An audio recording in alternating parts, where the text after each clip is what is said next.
তুই তো আবার খেলাটা কিছু বুঝোস না। কি কন দাদু, আমি গ্যারান্দাসে ফুটবল খেলাইতাম না? আমি তো গোল খেলাম।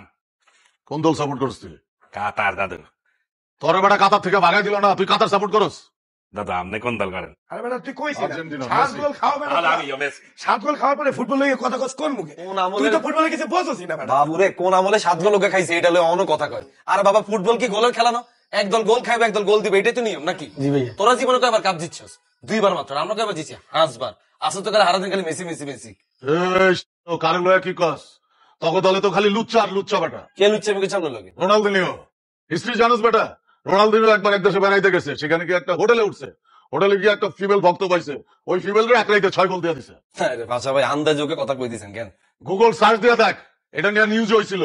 এক রাইতে বিছানায় 6 গোল দিলেন রোনালদিনিও। মানে আমনে ভাষা ভাই আপনি খালি এইগুলো নিউজে পড়বেন, আর বেড়াতে মাঠের যে দিনের পর দিন যে গোল দিছে এগুলো আপনার চোখে পড়ে না। কোন আমল বেটা হোটেলের ভিতরে 6 গোল দিছে এটাই খালি আপনার চোখে পড়ছে কেন? এটা তো একটা ক্রেডিট যে এক রাতে 6 গোল দিছে। আর আপনাকে মেলাটোনা কিচ্ছে মামা তো খাই এক কার চারজন মরিয়ে গেছে, আধি গোল মাইছে আর কিচ্ছে হাতে। হাত দিয়া গোল দেওয়া ক্রেডিট, পারলে তোরাও দিয়ে দেয়। না আমরা সব আধি গোল দিই না, ফুটবল হচ্ছে ঠ্যাঙ্গের খেলা, ঠ্যাং দিয়ে খেলতে হবে, এটা ঠ্যাং দিয়ে গোল দিই আমরা। এবারে তুই যে ফুটবল লইয়ে এত বড় বড় কথা বলো, তুই ফুটবল খেলা বোঝো? তুই খেলছো কখনো ফুটবল? আরে বাবারে কত বড় প্লেয়ার চলে আইছে বেটা, এক আমলে স্ট্রাইকার আসিলাম, আমার মানুষ হায়ার করে লই যেত, তুই নিজে খেলা হচ্ছিস। মুই যখন খেলতাম মাঠে নামলে ওর পায়ের লগে পানি খাইয়ে 2-4 জন পইলে যেত বেটা।